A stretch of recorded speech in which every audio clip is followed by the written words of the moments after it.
Welcome to the podcast of Data and Analytics in Business. We will learn from the leading industry experts using data and analytics to solve the problems and create values in practice. We will also learn where the industry is heading to and how data and analytics will shape the industry in the future. Most importantly, how they are preparing their business for digital transformation and disruption in the future. I'm your host, Jason Tan, and thank you for listening. Good morning, Colin. Welcome to the Analytics Show podcast. So excited to have you here. I think I may have exchanged with a couple of messages with you a decade or so ago, but super excited to finally chat with you about this one. Thank you, Jason, for having me on today. I'm really excited with the topics that we've just agreed to chat about. Yeah. Now, I know you're originally from Sydney, Australia, and have been based in Asia, especially in Singapore, since 2009. Now, apart from the work itself, what are the interesting things that attract you to continue staying there? I'm going to put it right at the top, food. I love it. I love Asian food. I particularly like fragrant or spicy food. So like my favorite styles are Thai or even Sichuan. I actually like my Sichuan food even spicier than the Singaporeans have it. I like it Sichuan, wow, where it's like, oh my goodness, I can't feel my lips or my tongue anymore. Well, I can tell you that as someone with Asian background, I find Sichuan food actually really, really spicy, and it can be quite challenging for me, to be honest. It's still challenging for me too. Now, part of the thing, it's like when you come to Asia, Australia, it does have variations in culture, but it's absolutely huge. But you don't get huge variations. You can fly for 5 hours, still be in Australia, and you still got roughly the same culture. I can hop on a bus and be in a different country here with a different culture. I can hop on a little boat and do that.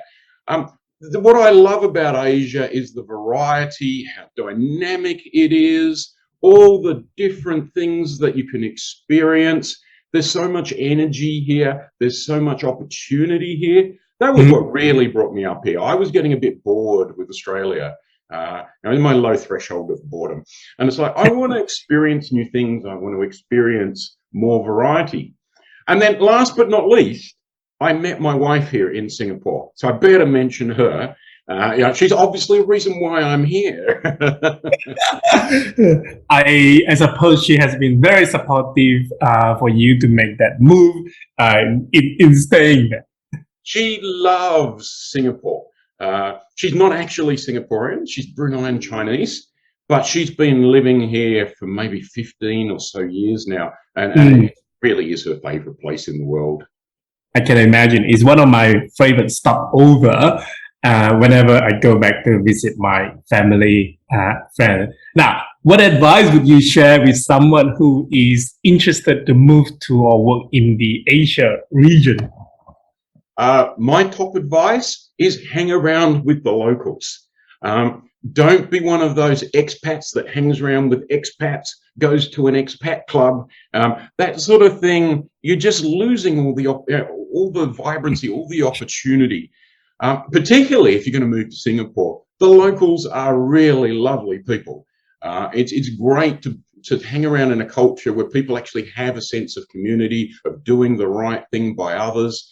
I found that I needed to hang around with locals so I could understand them. Between the accent and the very weird slang, I was very confused for a few months when I first moved here. But you start to pick that up, and I find myself actually using Hokkien slang when I talk now without even thinking about it. There's no way you would have to try it on me in the interview. And let me see if I can still pick that up or not. Yeah. So if you're coming here, don't expect it to be like where you came from, but that's a good thing. Prepare to be challenged, prepare to learn, and prepare to adapt. Yeah. I so agree. I think that is the same thing in the working environment where things are changing every day and how we can adapt, but equally understand what is the first principle, that what is not changing. And finding the right balance between two is absolutely the must. Yeah, definitely. and enjoy yourself. That's my last piece of advice. It's a lovely place to live. Wonderful. Now, tell us, how did you get into analytics and AI? Well, I started my career as an actuary. So actuaries do the maths of risk and insurance and investment. And so you'd think I'd be heavily into analytics from that, but we don't. Well, not back then, and I'm very old now. Back then, we didn't do a lot of really technical stuff. But as I got about several years into my career and I got a bit more senior, I found that I was struggling. And in particular, one of the things I was struggling with was the marketing manager. And he kept ambushing me in meetings and making me look bad. And it was always, Colin, you've set the insurance prices too high. That's why we're not making budget. And I knew I hadn't, but he was more convincing than me. You know? Because that's the specialty. Marketing people are really good at talking and sounding impressive. And here was me, someone coming from a more technical background. And after a particularly bad meeting where he made me look particularly bad in front of my boss, I went back to my office and I slammed the door. And this was just a defining moment in my career. I sat there and I thought, I've got to do something about this. And I'd been reading The Art of War by Sun Tzu. Yep. And never let your enemy set the battleground or set the conditions for a fight. Yes. And I've been letting the marketing manager do that. He'd set the rules and the fight was based on words. And I thought, well, okay, what is my strength? How would I like to battle? And I go, well, I'm an actuary. I should be able to do more technical stuff. And I said, all right, what can I do? And this is like 1995. Oh, my goodness, that's almost 30 years ago. 1995. And I sat there and I thought, what can I do? What can I do? And I figured out how I could create a complex model that showed price elasticity, because we had started to collect more data than we had before. And so I was able to show that as long as you kept within less than 10% of market prices, in variation, there was very little difference in whether people bought your product or not. So they were price sensitive only when you were way outside. Absolutely. And that started me along that, because I always believed that. But it's no good believing it if you can't show that it's true.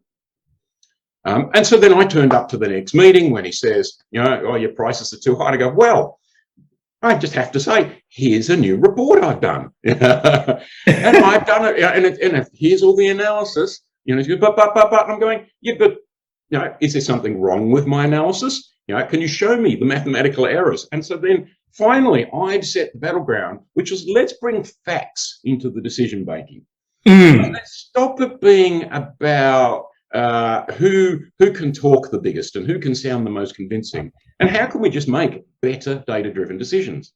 And from there, it just sort of spiraled. Up and up and up. I realized that then maybe I could model who was going to not renew their policy when it came up for renewal. What were the drivers of that? How much of that was price? How much of that was the demographics? How much of that was what the competitors were doing? And we got more and more complex as we went along. How can we then keep some of those ones we thought were going to leave? Which action is the best action? And it got on further. Then I went out and I started my own consultancy. And when you've got your own business, you do whatever people are happy to pay you money to do. And so I started getting into other things. But I came back and I was like, well, I want to do that price elasticity a bit better. To do that, I need insurance prices are complex, like particularly car insurance. You think of the thousands of different car models that are out there. And I thought, how can I do that? Because we were doing this by hand. This is the olden days. Excel was incredibly exciting, complex technology back then. And so, all right, what can I do? And this is a little over 20 years ago now. And I figured out how I could write a web crawler bot that pretends to be a human and goes onto insurer web pages, fills in the forms and collects the premium. And so you can get a few thousand premium quotes, and which makes it a lot more reliable analysis. Yeah. But one of the insurers had already thought that through. So they put the quote inside an image. So that I couldn't just scrape the text off the screen. And I tried an optical character recognition library and it didn't work very well. So I wrote my own and I had to go and learn. And then that got me into image processing. A few years later, a friend comes to me with a business problem and I go, and it was about people filling up with fuel and driving off without paying. And I'm going, what if we use license plate recognition and then we identify previous offenders when they arrive at the petrol station? And he goes, yeah, that's a really good idea. So then I developed that and it just spiraled on because once you start thinking that you can solve problems, when you see a problem, you go, well, what can I do to solve it? And that's how I got into it. And I got more and more into it to the point where several years ago, that became my specialty. So I joined DataRobot, and became an official data scientist. Wow, that is so many things to unpack in there. We're gonna go into them one by one. The image processing, I think there's so much more to talk about it. But I want to highlight a couple of things that your transition from being an actuary to doing a lot of these data analysis and to become a data scientist. It seems to me, from what I observe, I used to work with the actuaries a lot, I still do, is that many of the actuaries are now transitioning into data scientists. That is opening up a wider career path. What would be your advice for those people who wants to make that sort of transition? I would definitely encourage it. It's far more interesting than boring actuarial work. One of the things I failed to mention was why did I get more and more into this? Is because a lot of actuarial work is compliance work. You know how boring compliance work is? Oh my goodness! You basically have to be a lawyer without the qualifications or the pay, and you've got to know all the rules and all the regulations. And the other thing is, no one ever thanks you for doing compliance work well, but they'll criticize you if you got it wrong. Whereas you look at how I got into analytics, it was about making better decisions. And that's actually why I originally became an actuary. I thought it was the pathway to making good decisions, basically like playing Monopoly in real life. You get to make decisions, you get to see wins and losses. To me, that's an exciting thing to do. So if you're an actuary, yes, this is a great career opportunity for you, but you'll need more than your actuarial training. Yeah. You will need some more technical training, but also what you're going to need is a better understanding of people, which is something we can get onto in a little while, because the success of analytics is not just data. You must have common sense and you must understand people to be able to turn it into good decisions. Now, in a generic sense, that's what actuaries have been doing for hundreds of years. It's just a particular new form that has more technical requirements and is even tougher on the EQ as well. And you are doing, you're lecturing at a local university here in Australia to the actual students about data scientists. Is that correct? Not a university one. It's actually with the Professional Society for Actuaries. Alrighty, yes. So I teach the final subject that actuaries do called commercial actuarial practice. Basically, we get them at the end to go, yes, you've just learned a ton of compliance and maths, but guess what? That's not what makes you a good actuary. You're going to have to solve real life problems. You're going to have to deal with real life people, and you're going to have to communicate. And so that's what we teach. How do you become a practical, useful person who can actually help others? So I teach that, and within that, I teach the general insurance and data analytics specialties within that. And just in the past 12 months, I've also gone onto the faculty of the new data analytics applications course, which is going to be one of the major courses that actuaries from Australia do. And that is more heavily into the technical side. Now that, I suppose, raises a question that I am curious to know, is that the professional qualification to be a qualified actuary is notoriously difficult, and the passing them is notoriously difficult, with almost like 7 to 14% passing rate for the Part 3. The question that I have for you, I feel like I'm putting you on the spot, so my apology for that, is that if for any actuary who want to move into data science and to do with the software, to do with more of the startup, or to do with more of those space, how should they try to balance and think about that whole actuarial qualification and the challenges that they would have faced and the time they have to sacrifice in being a qualified actuary, but being a data scientist? You're bringing a tear to my eye because I'm remembering going through that. I remember a lot of those. Oh, the frustration. One of the reasons I got into teaching was because I believe in putting your money where your mouth is. And I didn't like going through those courses. They were so difficult. And it was like I needed help to get through those. And I thought, well, if I'm going to say that they need to be improved, I should get and do something about it myself. So I started to get into teaching.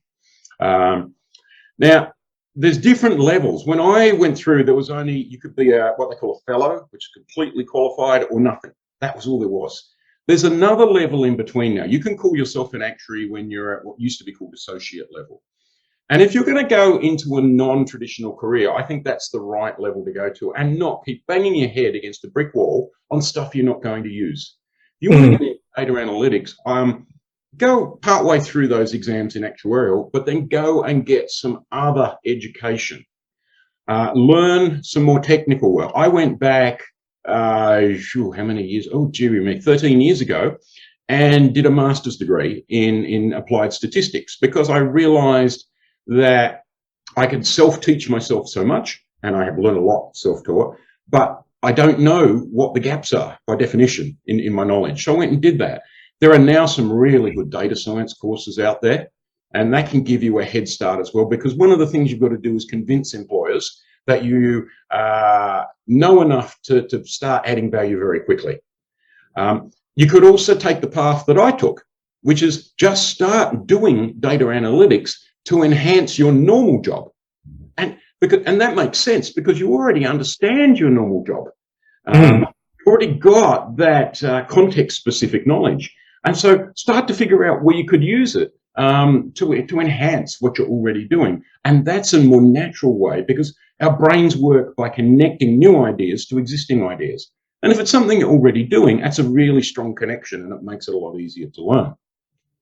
And I also want to highlight that I think that the actual qualification of the, and the training, I found that they also provide a lot more context, understanding economics and the commercial perspective rather than just the software, just the data and just the math model. I think that is really something that we definitely have to celebrate and highlight for the actual qualification. I think in particular, our strengths are risk management. And that's a key thing that we need in analytics and in artificial intelligence. There are too many embarrassing mistakes out there because there isn't enough risk management happening. There's also the modern data science courses are too focused on the estimate, the point estimate that you make, and not enough on the variability around it. So having that more statistical background and risk and uncertainty background can help a lot because you can understand how likely it is that things are going to go wrong, or how uncertain an estimate is, and nudging it slightly one way or the other is still completely valid. Earlier on, you mentioned about you are working as a data scientist and you work at DataRobot now. Before we dwell further into about all of those exciting topics that I have for you, tell us a little bit more about the DataRobot where you work as the global lead of AI governance. Okay, so DataRobot, about 10 years old. It's Boston headquartered, but it's multinational. I joined back in 2015. So in the early days, it hadn't officially gone to market. So it was maybe a Series B or Series C startup at that point of time. And I was only the 7th person to join Singapore office. Singapore office was actually a major office for them. The chief data scientist was based here. In fact, he was an ex-actuary. That's how I knew him. And an ex-Kaggle, ranked #1 in the world. So you can be both. So I joined at very early stages, and I was the first customer-facing person for APAC. And so at that time, there were only a few dozen people around the world. There's now well over 1,000 staff all around the world. Wow. What DataRobot does is it's a software platform plus training. We give you the ability to build your own artificial intelligence system so that you're not reliant on some third-party system that was designed for different circumstances, for different goals, doesn't have your values, doesn't quite fit to what you do. This lets you own your own AI and own not just the system, but the competency to build it, the competency to keep it healthy and to run it. Because that's what we all want in there. We want control over our own destiny. We don't want some other company controlling our destiny. Anyway, I joined 2015. I've had a ton of opportunity to do various things through the company during that time. It's 6.5 years now. That's a long time in the tech industry to be in a single company. But I've had so many opportunities. I've been customer facing. I've been in product team designing product. I've been in engineering, although I'm not an engineer, but helping design the roadmap and some of the algorithms that sit behind it. I've been in marketing, and that's a great opportunity to actually think big. So most of the value proposition messaging that comes out of DataRobot came from me. I've set up teams. So I set up the customer-facing data science team for APAC. I got us into Australia originally. I used to travel there, obviously, because I'm Australian. And I went to the CEO one day and I said, look, I'm going to Australia. Can we turn this partially into a business trip? And let's do business there. Yeah, my real agenda was, can I get them to pay for some of my trip? Because I wanted to visit family. I wanted to go wine tasting. And I set up the product marketing team. And now what I'm working on is more focused on ethics and governance and trust. So they're all intertwined. But as we mentioned before, it's not just the maths that matters. Correct. We can build some really complex systems with tons of clever maths in them that are completely and utterly useless at best and injurious, harmful at worst. Yeah. Or they're just solving the wrong problem. And so because I've developed that very broad experience, we need more people like this in artificial intelligence who can sit there and go, Jurassic Park, your scientist asked, only thought about could they do it, they never stopped and asked should we do it. It's the same with artificial intelligence. There's all these research papers on can we do it, and can we just nudge this benchmark by a tiny percentage by spending so much computing power it would power a major city for a year. But they don't go and ask, but where's the right places to use? What are the right goals? What are the right behaviors? And how do we change the way we do business and the customer experience so that it's a win-win for everybody? They're the big questions we need to ask. And most of all, how do we plan for things going wrong?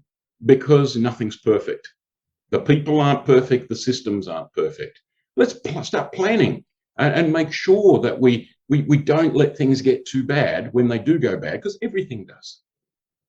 Absolutely. And given of what you do with AI every day, what is the most misconception about AI that you have observed? I'm going to answer that with two things. All right, two things. Yes. They're both opposite extremes. So the one you're going to think of first is the apocalyptic misunderstanding. Robots are going to take over the world. We're going to be their slaves. It's Terminator. Terminator was a documentary. Robots are going to take all our jobs. Robots are going to manipulate us and control us. It's going to destroy the economy. All these things. That's one end of the misunderstandings. The other end is what I'm going to call the Edenists. They think it's going to be paradise. And there's all this magical thinking that robots are going to be our saviors, and artificial intelligence can beat humans at everything, and they're going to be benevolent and help us out. And you can just, here you go, here's some data. You just make the world better, artificial intelligence. We'll help you with that. Now, you might not see it at that extreme, but think of Elon Musk and Tesla. Yes. He has been telling us now for several years that we're going to have completely self-driving cars that you can rely on without a human, and that we're going to have them within 12 months. Now, notice that within 12 months, he's been saying that for several years now. Yes. And yet, still this year, his cars continue to crash into emergency vehicles that are parked off the side of the road. They swerve and hit them. And if artificial intelligence were anything like the amazing thing that thing was saying, they'd know you don't swerve to deliberately hit another vehicle. Now, at the other end, if artificial intelligence were the absolutely horrible thing, we'd already be in horror, even with the weak artificial intelligence we already have. So it's these two extremes. And I think if you put them together, it's almost like a cult or a religion. We're treating artificial intelligence as if it's a god, that may be a vengeful god or a benevolent god, and it's neither. It's a computer system, just another computer system, and that we designed it using data instead of designed it using coded rules. That's it. It's a computer system. It exists because we built it for our purpose and we run it. It's no different to any other computer system in that sense. I love how you use the word of computer system, because I think the choice of word or terminology that we have created and calling it as an artificial intelligence, it often makes people to forget that there is still a programmer, that is still a mathematician behind the scene to design, to code, and to develop all of those computer systems. And it is those people who ultimately control how it works, and whether it's that utopia that you just described, or the other end is going to be our savior. That is the bit that I think people often forget about it. It is, and it's because the media and the marketing people love the hype of talking about an intelligent system. Nothing in current AI is actually really intelligent in the way we think of humans being intelligent. Yes. At best, it is pattern recognition. Yes. Being able to notice, hey, that looks like that. That's effectively where we're at the moment. And the technical term for this is narrow AI. And it's a nice, accurate term. It is very narrow. It can do a very narrow task. It can do it usually quite well, often better than humans, not always, nowhere near as much as the media would have you believe, but it's narrow. It does no general knowledge, no common sense, no empathy, no sense of values. All it has is what a human taught it to have. And that's what we keep forgetting. And there's multiple problems once you start thinking about that. So, for example, we don't value, as end users, we don't value AI systems enough because we don't get to see all the human effort that went into it. So this is one of our cognitive biases. It's called the effort effect. It's if you see human effort in the production of something, you value it more. They did an experiment once that showed that if you saw someone make a sandwich versus it was just handed to you, you actually thought the sandwich tasted better. It was the exact same sandwich. This is, humans are funny things, and learning how humans work makes a difference. So then, someone designed a system to do something. If the system misbehaves, it's not the system's fault, it's the designer or the operator's fault. So you get this nonsense legal argument. Oh, but I'd have to sue the system. No more than I sue my iPhone for something. You can't sue a piece of machinery. It's a piece of machinery. Ultimately, there are humans, and that's a good thing in many ways. And when we start recognizing that, that's also the solution. Is to, okay, well, what are those humans doing? What goals are they trying to optimize? Where are those humans' blind spots when they were designing things? Absolutely. Would you term this as AI paranoia? And if that is the case, how do you think we can overcome this AI paranoia? There's actually a technical term for it in psychology called Oh, tell me. algorithmic aversion. Sorry, can you repeat that again? I did catch it. Algorithmic aversion. So people have an aversion to algorithmic decisions, and it's a growing field of research in psychology. So and it goes both ways. So I'll pick one that's not paranoid. It's the opposite at the moment. The people that build the systems have what we call the IKEA effect. You know, the shop IKEA. You bring home, you build yourself. Yeah. Well, that's now a cognitive bias where if you build something yourself, you're biased. You think it's better than it really is because you built it. So you can't trust your data scientists. They have a cognitive bias to think what they built is better than what it is. Now, on the negative side, we've got algorithmic aversion. So you can show someone that our algorithm is better than they are at something, and yet they're still more likely to say no, they trust their own decisions. It's just it's what one of my colleagues call carbon prejudice. It's a form of discrimination against a non-human intelligence. But it's also related to another cognitive bias, which is a control bias. We trust things more when we can control it. And yet we keep talking about artificial intelligence as if it were truly independent. Is it made its own decisions? It thinks for itself. It has its own goals. It chooses what it wants. And it's nothing of the sort. So, you know, we need to think through that a fair bit. And then, I forgot what the third one was. What was the third one I was going to say? Fear of the unknown. We don't like things we don't understand. And very few of us understand artificial intelligence. And we have a wrong idea about how to understand it. We think we must understand all the rules and maths inside. And once again, there's now research out there showing that that's the wrong way to understand an AI system. If the moment you see the maths, including if you're a data scientist with a PhD, if you're shown the maths at the inside, you are less likely to understand the system and more likely to miss errors in the system. And that's something to keep in mind, because we've got all this argument, unless I can see the formula and understand it, I can't trust it. But you think about this. You're hiring a human for a job. You don't go, I demand to see an MRI of how your brain is wired, and then go, now I've got it, but I don't understand how it's wired. I don't trust you. I'm not hiring you. That's not how you hire a person. What you do is you look at their behaviors. You look at their history of performance. That's what we do with computer systems and AI systems. What behaviors do they exhibit? Do we like those behaviors? Are they useful? What has been their history? Have they been good at what they do? That's what matters in the end.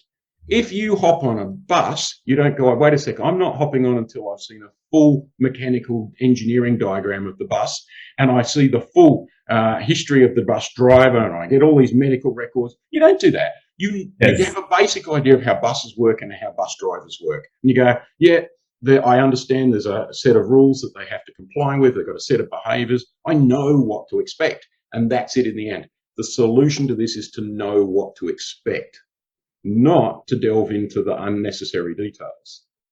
And to know what to expect, do you agree that to give the end user to certain, I wouldn't say control, but to give them something that where they can play around, to give them the parameter where they can adjust the level of the sensitivity, for example, for certain algorithm, to give them something to play around where they feel like they are in control of that. I think to some extent, I would imply that is to almost the extent like, well, I don't understand how the mechanic of a motor vehicle works, but because I am in the controlling of that steering wheel and then pressing the accelerator, I feel I have that control and I feel safe.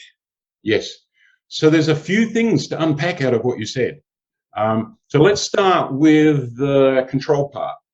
One of the recent experiments that was published was whether if you could just alter the answers at all, would that make you trust the system?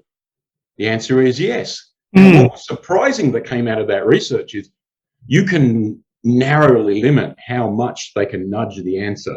Yes. All they need is just a feeling of control. Yeah. So that's a really useful thing to have. Correct. And that's one of the things why we have that paranoia, but I can't affect it. If I'm dealing with a human, I can at least try and influence them. I can have an argument with them, or I can be nice to them, a brown nose to them, and try and get them to change their mind. But a computer system is just ignoring me. We are so used to trying to influence an outcome that we don't trust something we can't influence. So give people a little bit of influence into there. The next thing is, and Europe is leading the way in much of this. So if you took GDPR, it has a requirement in there that for a negative decision, you've got to explain why it was a negative decision and give people the opportunity to appeal it if it's just doesn't make sense. So we need to get more into saying why this was the decision. And the why is not a mathematical formula. It needs to be at an intuitive level that a human would talk to another human. So say you apply for a loan and it gets knocked back. If you ask a human who made that decision, they'd go, well, you've got a lowish income here and you've maxed out your credit card already. You go, oh, okay, maybe I should pay down my credit card a little bit and go, I don't know if I'm doing a lot about my job, but I'll try and look for another job. In a computer system at the moment, they mostly implement it as, well, no, that's it. Okay. But there are a bunch of well-known techniques now that let you do it at that level. Just say, well, here's the top 2 reasons why. Your income is at the third decile. So you're below median income. And look, your credit card is above 90%. They're the top 2 reasons. If you move those, here's how much it would change the decision. And then people can go, oh, that makes sense. Or they can go, no, it doesn't make sense. I paid off my credit card a while ago. And you go back and go, well, I want you to check that data. And they go, oh, the data's wrong. I can fix that. And it's a much better process. So you get 2 things. You get buy-in, but you also get correction when you're using wrong data. So we need feedback mechanisms like that. And then finally, the other thing that is, it's not legislative yet, but it's heading towards that, is transparency, not about the algorithm, but about its purpose and about its risks and its strengths and why are you using an algorithm. And if you tell people it's because it cost us too much to give you quick loan decisions, if it's human, if we didn't do this, you'd have to wait a month and it would cost X% more. People go, oh, okay, that's a reasonable trade-off. Whereas if you don't tell them that, they go, well, okay, I just assume you're trying to rip me off more. People are just like that, because when we don't know something, we are suspicious. Why aren't they telling me? The other thing we need more of is telling people what governance processes we had over it. How did we make sure that we minimized the potential harms to you? So people can look at that and go, oh, does it make sense what they did? Did they have a big blind spot? Maybe I'll go and tell them now they forgot to check for this, or it doesn't work in this circumstance. This is just basic respect for humans. Give people a bit more information and they will trust more, and you'll end up with a more constructive win-win interaction. The way you describe it sounds very much like this thing that you are championing. From my research, you are championing this thing called Human-Centric AI. Can you tell us a little bit more? I mean, I think you describe it enough of what that is. But if we were to bring in this term that you are championing, can you elaborate a little bit more about what does that mean? So there is a whole field in engineering called Human-Centric Design. There are even international standards. Human-Centric Design. Human-Centric AI is just basically a particular example of that. So because of its complexity, AI tends to be designed and managed by really technical people with a very narrow focus. You get these I'll say PhD types, but I do it, and I don't have a PhD. But, that mentality of, we've got that perfection. I've got to get the maths exactly right. Oh, what about this fiddly little thing here? And not looking at the big picture, not actually looking to the context in which it all happens. And that's reflected in the research that you read. I've been telling you research is psychology, but that's small compared to all this research on how can I change this tiny bit of maths to make an incremental improvement here on this standard benchmark. But unless you explicitly plan for the humans that are going to be interacting and affected by a system, you're going to get it horribly wrong, because you're basically solving for the wrong goal. You're designing for the wrong environment. You're unlikely to meet stakeholders' expectations, or if you are, you were so narrowly focused, you're only meeting one stakeholder's expectations. And that might only be in the short term. You think about it, if you don't have satisfied customers, you only fussed about immediate profit, and you don't think through customer experience, ultimately that is going to come back on you. So there's this short-term thinking and there is this narrow thinking. And if you don't design for humans, you're not going to develop trust. And without trust, it's really difficult to do organizational change.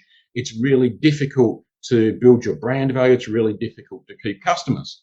So human-centric AI follows human-centric design principles. Basically, you're designing for user satisfaction, and you're designing to operate ethically, and you are considering the diverse range of stakeholders.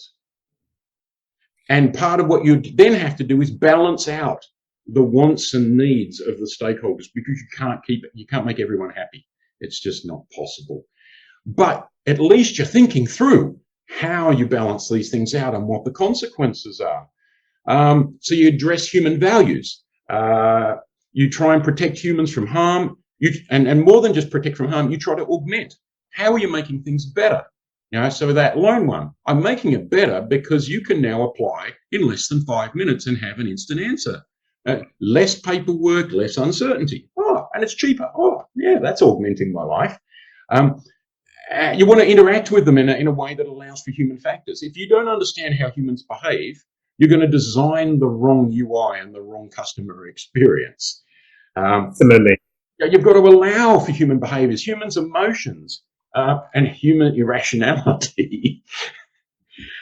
So basically, you balance, you prioritize the needs and requirements. And that's where you should start. Now, we're going to see a lot more of that, once again, because of Europe. Europe has an artificial intelligence act coming that has been proposed. It's not in yet. It'll probably take a couple of years to come in. But one of the things in there is that it requires, for high-risk use cases, an AI impact assessment. That means you've got to now plan for all these things. Now, it happens to cover human-centric design as a side effect. You stop and go, you must list all the stakeholders. You must list what their interactions are, what the benefits to them are, what the potential harms to them are. You've got to exactly describe the workflows. You've got to talk about how you optimize those and what the goals were that you optimized and how you balanced the differing needs. I love that whole idea of AI impact assessments, where it's not a tick the box. It is an audit trail to show that you thought these things through.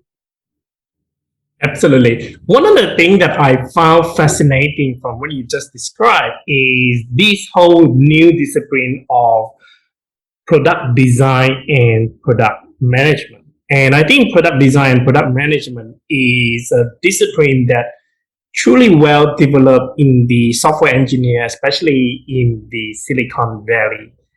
But product design and product management is not something that we do it in the data science. We do it in the analytics. I mean, perhaps we do it, but it just never being celebrated. That is part of the thinking process. Is part of the thought process. Is part of the work that the data scientists or the actuaries have already done. How do you think we can celebrate a little bit more about that, or highlight that a little bit more of this whole idea that we already do it and then make it such a discipline that it almost in the software engineer it is a separate role to be doing. I think one of the ways it will come in is via regulation. That's the way Europe will do it. Europe's approach to things is to regulate for it to happen. But we need a fundamental change in both education and in the way we hire people. So we need data science education that is about more than the maths, more than the engineering. Yeah. And it shouldn't just be a day or two just mentioning ethics. There's much more to human-centric AI than ethics. But then we've got to change what employers are doing with their hiring.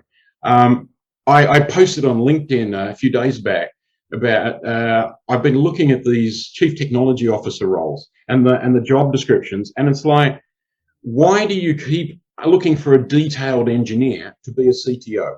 The CTO that should be ensuring that there's human-centric design, and yet not one thing in these job descriptions mention any understanding of people.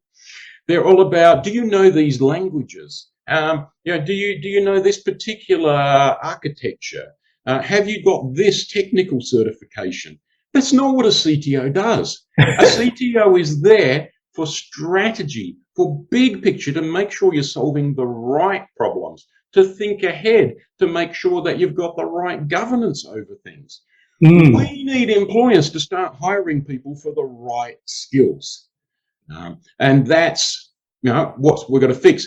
We've had too many PhD types in data science. Now, I don't mean to say that everyone with a PhD is horrible. I have data scientist friends who have PhDs and are damn good. But when you think what a PhD teaches you, a PhD says you should spend 7 years solving one narrow problem, being overly pedantic about details that do not matter and ignoring the broader context. That's how you get a PhD.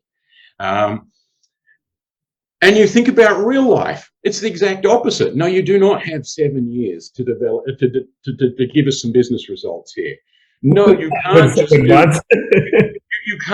you can't fuss about things that aren't material. We want you to move on to the next problem. And no, you can't be narrow, because this sits in the context of our business. Now, the really good PhDs come out and they adapt to this. But there's still that culture that still thinking like an academic. And there's good things about an academic, critical thinking, amazing skill that you get out of doing research. And I wish more people had that. But the negative is going, I must fuss for a really long time over something too narrow. We need to broaden it out. We need to hire for people that have more balance. We need to put more related people into AI projects. Bring in a psychologist or a sociologist or an ethicist. You should be hiring ethicists or at least people that know something about the ethics of things. Bring in people that are really good at human-computer interactions. There've been mainstream degrees in that for a long time, and particularly people that design UIs. Make sure you've got someone who understands customer experience. We need a more balanced and diverse set of people, and maybe diversity is the right word. We need more diverse people, but also people that have broader, more diverse thinking. And I think that will help us a lot. And just change the goals for the projects. Make them more balanced goals. Love it. Coming back to the human-centric AI, do you have any example of when an AI has failed due to lacking of human intervention? Right. Yeah, so I've already mentioned Teslas that run into emergency vehicles. The human in the vehicle should have intervened and grabbed the steering wheel or put the brake on. They didn't, because they trusted the system too much. One of the absolute classics is Microsoft many years ago built a chatbot that learned in real time, and it was called Tay. Within 24 hours, people had manipulated it into being anti-Semitic and saying that all Jews should die, and into being sexist and making rude comments about women and trying to bully them. And it's because they built a system that learns without any governance. So if you've got something that, I'll call it naive, and no one looking over the shoulder, you end up with a disaster. The same, you don't send your kid to school into a class with no teacher, with no textbooks, with no rules. That's going to end up a disaster. Why would you expect it to be otherwise? So that was a good example of that. IBM Watson got heavily into, they wanted to solve cancer. That's a really great thing to do. I lost both my parents from cancer. Unfortunately, they approached that with naivety as well. They thought that it could just they had their own magical thinking, that it could magically just learn all the right treatments. They didn't give it enough training, and they didn't give it enough diversity of training examples, and they didn't put business rules over the top. And this is one of the big problems. So what happened was the system started making recommendations that were effectively wild guesses, which at times would have killed the patient. So they know they won't have died of cancer, they would have died of the treatment. So that's another one. And then there's other more subtle ones. So there was this fuss about Apple Card a couple of years ago being sexist. Now, it turned out it wasn't sexist. But it comes back to that disclosure again, because they didn't tell you why a decision was made. It just looked sexist when it wasn't. You had no idea why it was making that decision. You saw a pattern, you go, well, that's probably why. That was once again that naivety where we didn't design for a human. We just said, here's the answer. And that's not human-centric at all. So there's many out there, and you pick the ones like where police arrest people in the US based on face recognition. And even the most basic human looking at the two photos goes, there's no way that's the same person. And yet they still arrest these people, put them in jail until they go to court. And the court goes, that's not the same person. Like that, so the opposite of the paranoia, where people just naively just go, oh, okay, system says so, that's what I'll do. We shouldn't have that. That's not the future that we should be having. We need a future where AI and humans work together, each with our own strengths. I agree, and I think people always have this conception of the AI will replace human, just like you highlighted earlier. Really, we should go on to this belief that how do human and AI complement one or another to achieve the best possible result? Yeah, that's it in there. There's these two misunderstandings about AI in its relationships in society. This is they're going to take all our jobs. That's one misunderstanding. And the other is that it's economically possible for them to take our jobs. And both are wrong. So we've got narrow AI. It cannot do a whole bunch of things. We need humans to do them. And so AI can do tasks, not jobs. And that's a really important distinction that even the World Economic the Foundation is recognized. We need to stop thinking about AIs doing jobs. They do tasks. So we're going to have to start redesigning jobs to around which tasks get automated, not which jobs get automated, and redesigning tasks. So, and what AIs are best at are actually things that humans don't want to do, or it's just silly for them to do. So here in Singapore, many years ago, I was doing a hackathon, and I went and spoke to one of the researchers in the hospitals here, and he's a specialist in heart health. And what I was working on was a system that, given an MRI of a heart beating, so like a video, but it's in 3D, can we get the volume of the left ventricle, where one of the chambers in the heart? And that's the problem I was working on.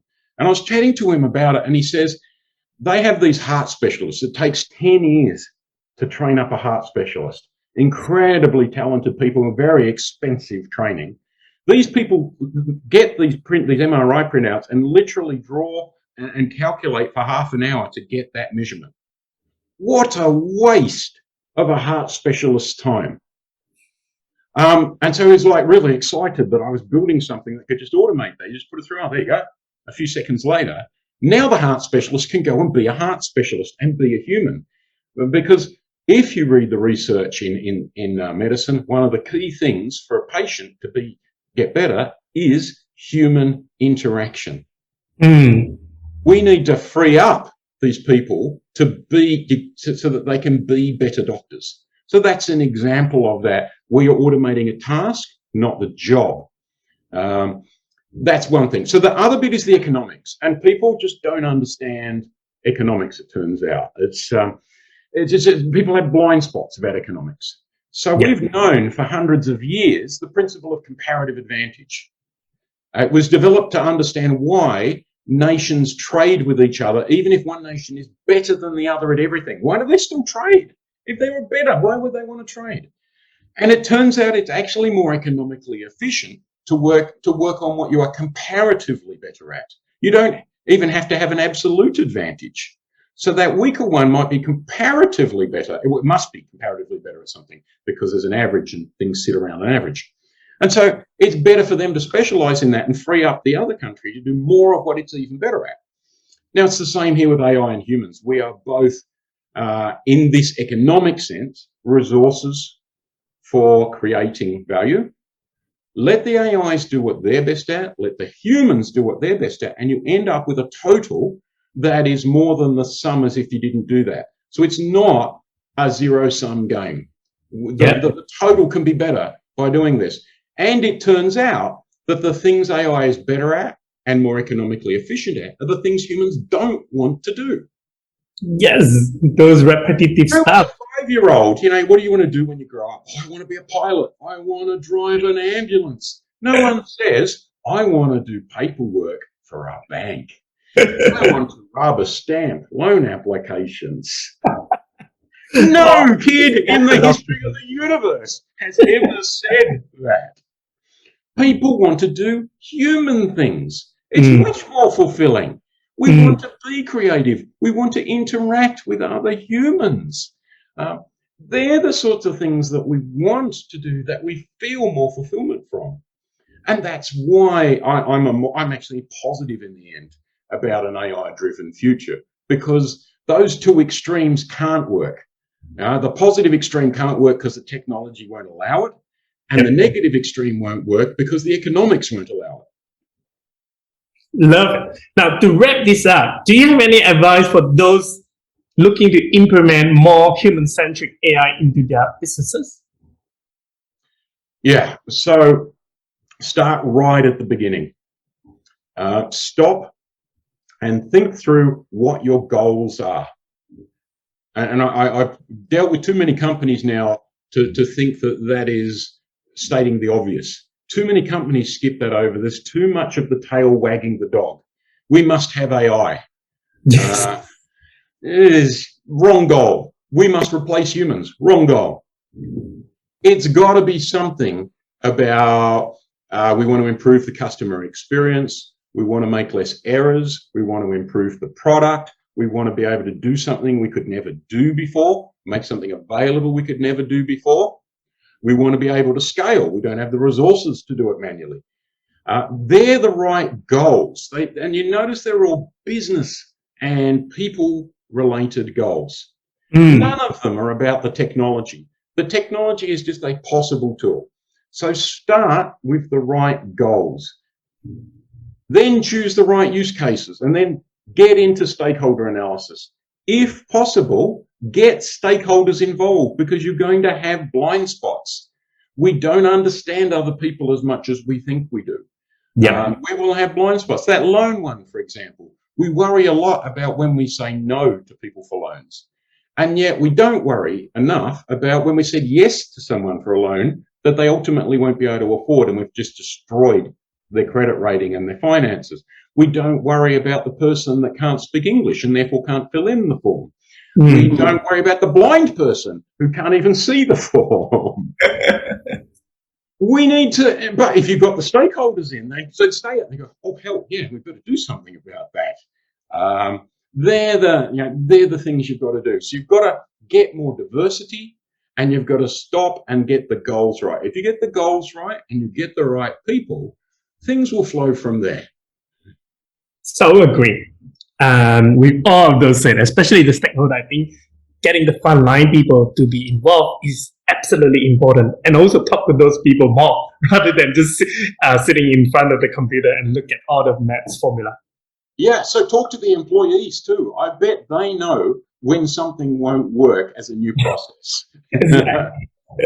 Now, here's my 2 final questions for every single guest. Number 1, what is your most important first principle?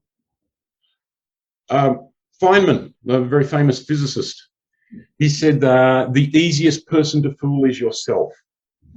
So one of the big things in all of this is you've got to have critical thinking about yourself. It's a type of humility. It's too easy to fall for the hype or to fall for the doomsaying or to fall for the IKEA effect. Look, I built it. It's really good. We have blind spots because we have egos. So plan around that. It is good to interact with others. It is good to get diverse opinions and reviews of things and plan for you to make a mistake. So that keeps you grounded. And it means also that what you've got is a growth mindset. It's always, what can I learn? What can I do better? What is one book that you have read and thought it would have been better for your younger self to have? Okay, I just pulled it out of, my filter keeps making it go invisible. This is You Are Not So Smart. This is a book by a psychologist, really easy read, really fun read, and it's about cognitive biases. Now, I've mentioned a few. This took me along this track. So without having accidentally picked up this book in Heathrow Airport, because I had nothing to read on a flight back to Singapore, I wouldn't have been open to this whole idea that let's learn about the science of humans making wrong decisions because of biases.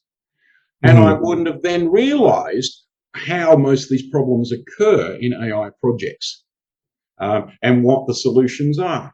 So, yeah, I wish I'd known this way earlier in life. I'd fallen for the economic idea of rational humans. This opened my eyes to the fact we've got to plan around real humans. I love it. Thank you so much, Colin, for this sharing a lot of those things, especially this idea about human-centric AI. And I'm sure that many listeners will benefit from that. So thank you so much, Colin. Thank you very much for giving me the opportunity to get on my soapbox and talk about ideas that I am so passionate about. I love it. Listening to that, I think that's not a soapbox at all, but thank you.